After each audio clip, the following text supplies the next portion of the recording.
Hello and welcome back to episode 6 of the 1973 Datsun 240Z restoration, which I am going to attempt to complete in this one-car garage.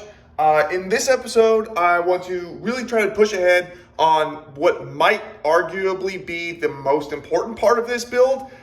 Even more important, actually, than cutting out all of the rust, which is the whole reason I'm doing all this job, which is, if I bring it down slightly, which is going to be finalizing the locations and getting all the measurements for the chassis jig for the car. Now, however, before I get started on that, I actually have a pretty awesome update in regards to my original motor that I had for this car, which turned out to be pretty wore out, and I don't think I'm going to be running this, at least not for the time being. Let me show you what I've got going on. All right, so right here is the motor I have just purchased to go into my Datsun. This is actually an L28, so a 2.8 liter as opposed to the 2.4 liter inline six that would have come in this car originally. This came out of, I think, a 1978 Datsun 240 or 280Z. So this is a fuel-injected motor. The ignition on it is a little bit different. It doesn't have points. It has this, which I believe is for, well, to help run the non-points ignition. I don't actually understand fully how that works. I'm gonna have to figure that out, see what I have to make changes, if I wanna keep that and run that, or just swap in the points distributor, which is still stuck in on my motor over there. It's still got an alternator. I'm told the alternator does not work. And I believe that is I don't know if that's the air pump, or if that possibly is AC. I honestly haven't looked at it too much. Allegedly, this car was running with this engine 2 weeks ago, so it should still be, should be a good running motor. The guy seemed fairly honest, said it ran strong. He didn't keep in the car very long because he's actually doing an LS swap in that car, so he yanked this out. And this is actually located extremely close to me, so this is actually horrifically convenient timing for me. So I picked this up. I'm hoping it's going to be a good fit for the car. It's the same engine, so it's not going to be an issue as far as fitment, but hoping it's going to run pretty well. I'm probably going to be running this with the carburetors from the 240Z to just get set in, get it running, get it driving, because, well, I do have the fuel injection computer and some of the wiring. I've got a feeling that it's going to be a much bigger pain trying to run that on the 280Z hardware, or sorry, on the 280 software, than it would be if I went to like a full standalone ECU. And that might be something that I try to do down the line if I want to learn to teach myself like engine tuning and fuel injection systems and stuff like that. So this is an awesome find. I'm really glad that I picked it up. I pulled the cam cover off. It looked okay inside, looked a little better than mine. Unfortunately, did not have leak down or compression numbers, so we are going to cross our fingers and hope that they are good. But included with this, what I purchased when the L28 that I purchased right here, I also picked up this. So this is a 5-speed, the 5-speed that was attached to this motor in the 280Z. And this actually, you know, not that the engine isn't important because it's gonna need to run, but this might actually do a lot more for me for what I want to do with the car than the engine actually might do.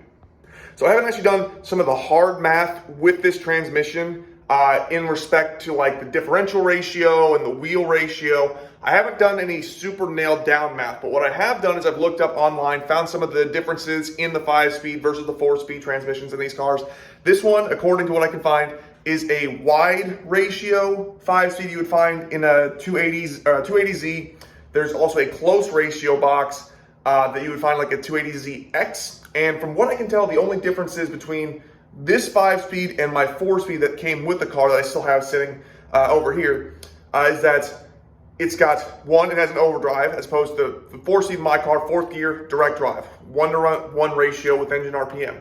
This is going to be a 0.75 reduction, so I have an overdrive, so I have lower RPMs on the highway.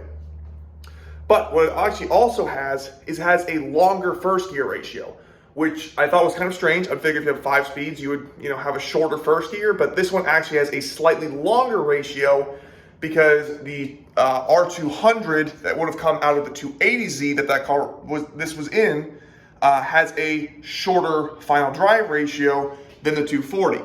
the R200 would have like a 3.5 ratio. This is like a 3.3. So first gear actually is going to be a longer ratio than it would even be in the 280Z, which doesn't really work necessarily in my favor. Except, I'll bring it into the wheel well so I can show you why this might actually work out better for me. So down here under the car in the wheel well, I'm hoping you can see this. Right up there, I'm stretching a little bit because the car is up kind of high. That is where the wheel was rubbing on both sides on the rear fender, rear inner fender at the back. You can also see, this has been an issue for a while with this car. You can see the fender lip right here, how it tapers and gets ground down, and then it kind of widens back out here, back at the bottom. That's because the tires that are on this car, they rub the fenders, whenever the suspension is at full compression. I think it's in part mostly due to the wheels that were on this car. I might drop in a picture of that right here. And while those wheels do look fantastic, I've looked them over, they're made in the 80s. There's really not a lot of information on them as far as like what the actual offset of those wheels are. I think they're either 0 or they might even be slightly negative. So what that's doing is it's pushing the wheel and tire further out, and they're 14-inch wheels. Now with the 14-inch wheels, there's not a whole lot of tire options for me to put into this car. I can get the same size tires that are currently on there in like a BFG, so they have the full white letters. I'm not a super big fan of that. I'd rather have the white outlines. I think that looks pretty slick, like what's on the car, or what's on the wheels currently. But they're also like $200 a tire. I don't want to pay that much for a really old school, kind of crappy tread pattern, stuff like that. I don't really want to pay that much for it because I really can't get a tire I'm going to be happy with, regardless with a 14-inch wheel. But what I can potentially do is I can get a little bit smaller tire overall. The overall diameter is going to be a little bit smaller. And what that is going to do, I'm going to get back off the ground here. So what that's going to do is that's actually going to help me in one respect. It's going to make it harder for it to rub in the inner fender, because if the tire's overall diameter is shorter, it has to compress more to get to that fender. And as well, the tires that I'm looking at, they're actually a slightly narrower diameter or narrower tread patch as well. I think a lot of the issue is actually in the sidewall bulge of the tire. And these are also the tires that I'm considering going with size-wise is a smaller sidewall. So potentially it'd have less bulge, it won't be as high, and I think it'll give me a lot of clearance back here. But as it pertains to the 5-speed that I've got down here, it's also going to effectively give me a lower ratio rear end.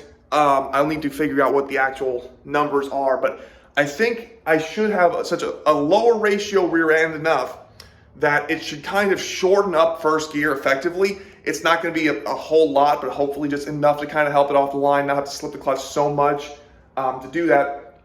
And since it's also an overdrive, it should still keep me at a pretty reasonable RPM range when I'm cruising down the highway. So it might even be a little bit lower than it was with the 4-speed, given that it's such a big reduction, which would be nice to be a little bit quieter. If I can balance it out, because this car does drone a little bit at like 2,600 to 2,800 RPM.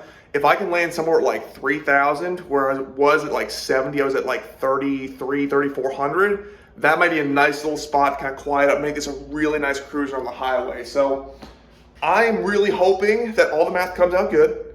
And this is going to be a big quality of life upgrade. It's going to let me hopefully keep the wheels that I really love on this car. They look super period. They look so good. I really don't want to go to like Koenig rewinds. Everybody goes them. They look good. I just don't want to run them, particularly right now. I will eventually have to upgrade to like a 16-inch wheel if I want to do some like bigger brakes on the car, some different suspension stuff. I'm going to need to go to some bigger wheels just to package all that stuff inside. So, but for right now, I want to keep those wheels of the car. They look so good. I love them. I hate them, but I love them. But that's what I'm hoping I'm going to be able to accomplish with this motor and trans package. So, but I'm going to stop talking about that for right now. So what I'm going to do is I'm going to get back to working underneath the car. I believe my base is all leveled out. I've shimmed it out of the front because, as you can see, there's like a little seam right there in the concrete floor. This should be level. I'm gonna start taking some measurements and I'm gonna kind of walk you guys through what I'm doing as I do it so I can kind of show you what it's like to get this set up on the jig. All right, so I've got some pretty close but pretty rough numbers as far as the positions of my 240Z in space in comparison to where a factory original 240Z would be fresh off the production line, assuming everything is correct off the production line. So if I'm going to show you that right now, but if you are in like high school or you're a young kid and you're watching this at any point in time whenever you see this video, pay attention to math class. Math class is super important. It's going to help you everywhere in life. Pay attention. I'm going to show you why right here because it's going to let you know so much, you know, even when some things just seem like how are you going to possibly get, you know, a number that's going to be helpful to you. So I'm going to show you that right now. Okay, so here are my measurements of the car sitting in the air in my garage as it pertains to, as you can see, I've got 2 base rail plus 2.18, but these are measurements taken down to the position of that crossbar right there from the points that I have listed. So what I've got effectively right here at the back is to the rear rail subframe, basically the point I'm going to build the jig out to, and as well, this is a D right here. The D point on the chassis dimensions, which if I can put in the video, I will do so right now. So you can take a look at those and potentially screenshot those.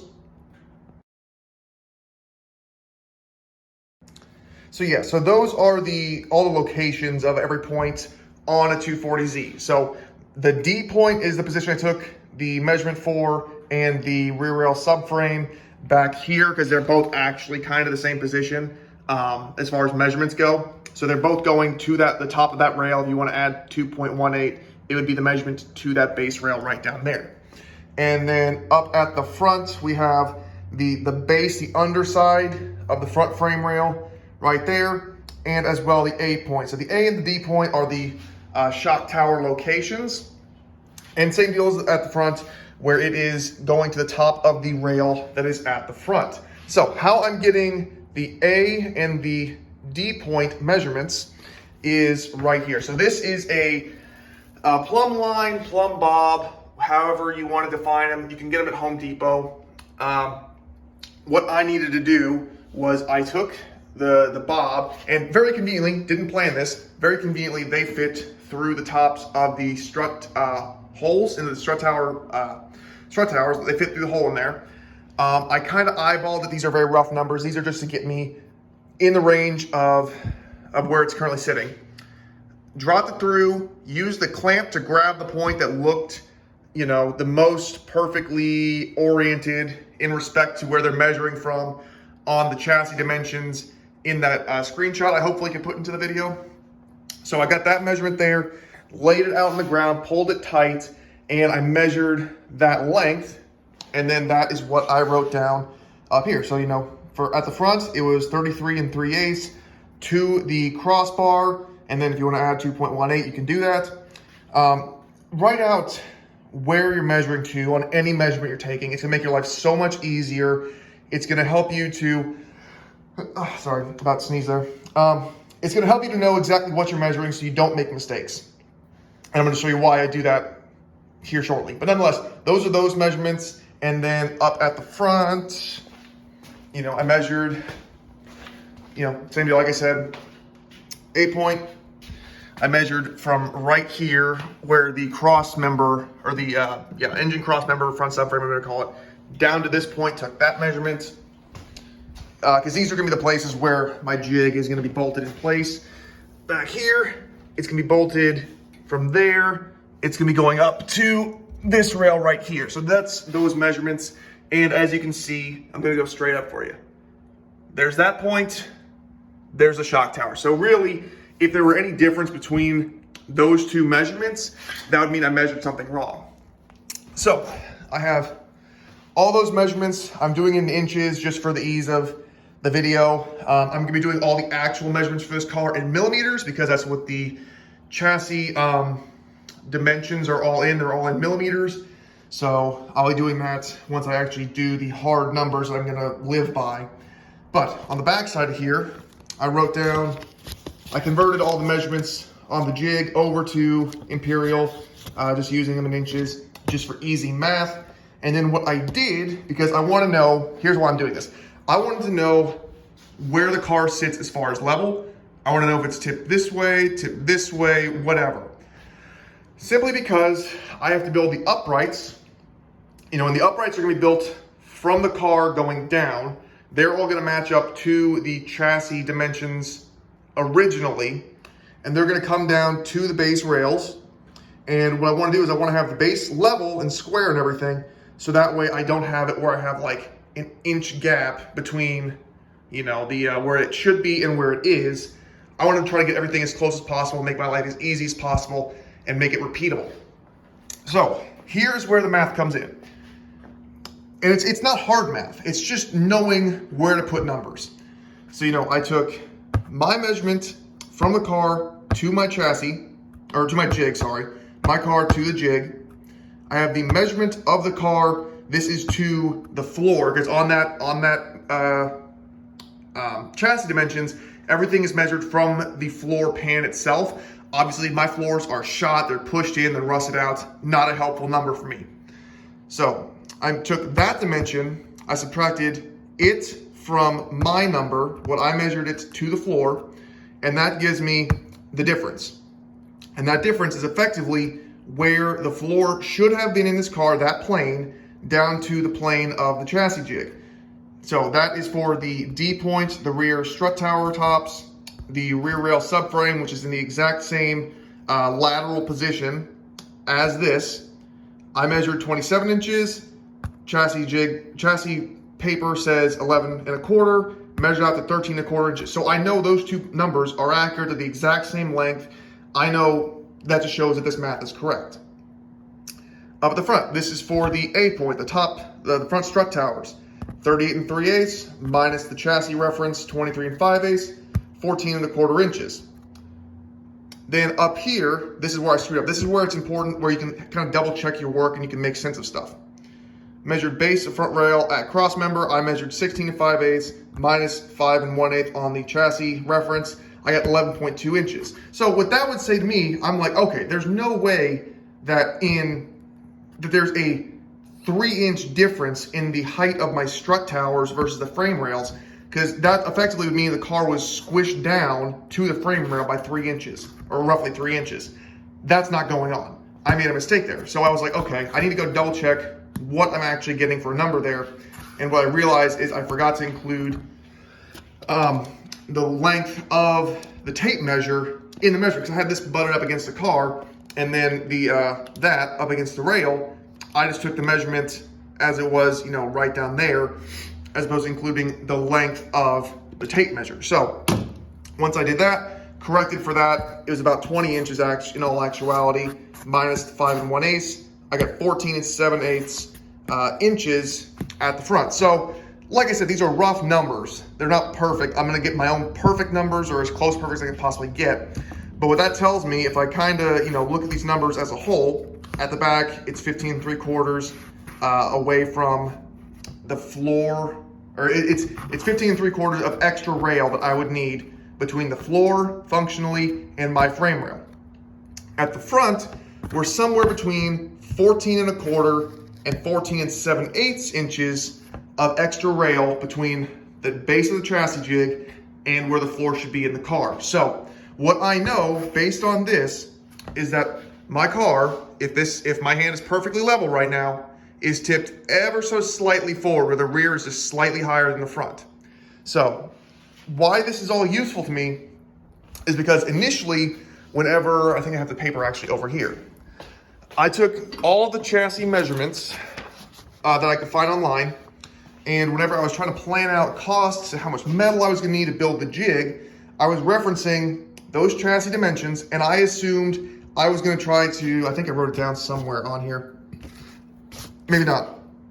I assumed that I was gonna have 18 inches of extra rail between the base of my jig, or at least the floor, and the bottom of the car, and then you'd have whatever goes up even higher that to reach the attachment points. So I assumed 18 inches. I wanted 18 inches because I wanted to be able to work beneath the car, to be able to weld, because I'll be going up from underneath to do some of the welding. I want to give myself space. I wanted to have ease of access. I didn't want to be crammed in there trying to get my welding gun in there and putting a bunch of really ugly welds in because I just can't access it well. I assumed 18 inches. So what this is telling me is that currently I am, near as much, about 2 to 3 inches lower than I was expecting. But as I was getting the car up higher and higher, I had to start stacking the jack stands on blocks of wood, and really, I mean, the car's starting to get a little unstable the higher and higher it gets. And I was like, you know what? I have space beneath the car. I'm not going to be more comfortable raising it higher than I really am at this point, not significantly. And, if I either A, drop the car, in trying to get it up high enough for what I initially planned, that's an even bigger problem. I drop the car, I have all kinds of new problems I have to then solve. So what I'm going to do is I'm going to go basically leave the car here as is, build out the rail lengths from the car down, and then they're going to drop down onto the jig. So instead of being at, 15 3/4, 14 and a half, 14 3/4 ish roughly, I might come down to like overall 15 inches of extra space as opposed to 18. So that's something that I'm going to be able to live with. I know this is a little bit long-winded looking at how math is done, but this is why I said, if you're still willing to learn math, or you're in high school or wherever, learn it. I mean, it's so useful. That's the kind of stuff that's going to let you be able to know these numbers even when you don't have anything. That's all like algebra is. It's just solving for a variable. The variable in this case is just the height of the car. If you have some known points and you're solving for the unknown, and really we're not even doing any multiplication or any division here. You're just solving for your unknown point and confirming, kind of what I expected. I wanted to know, what angle it is. From this point, I could figure out exactly the angle of the car, but I don't really need to. It's not going to be super helpful for me at this point. I just kind of wanted to know where I sit as far as what I can expect when I go to build out the rails to get them correct. So I'll be building them from the reference down. I've repeated this several times. I just want to get this straight in my head and for you guys. Build them down, and I don't want to have any surprises when I go to drop them onto the rails. I want them to land in the correct points. So that's what all this is for. I'm going to stop rambling, and from here, what I know now is that, roughly this is where I'm planning on it to be. So I think I'm going to start trying to build some of the cross supports that are going to be living up top here. Get started putting those together and tacking them in place.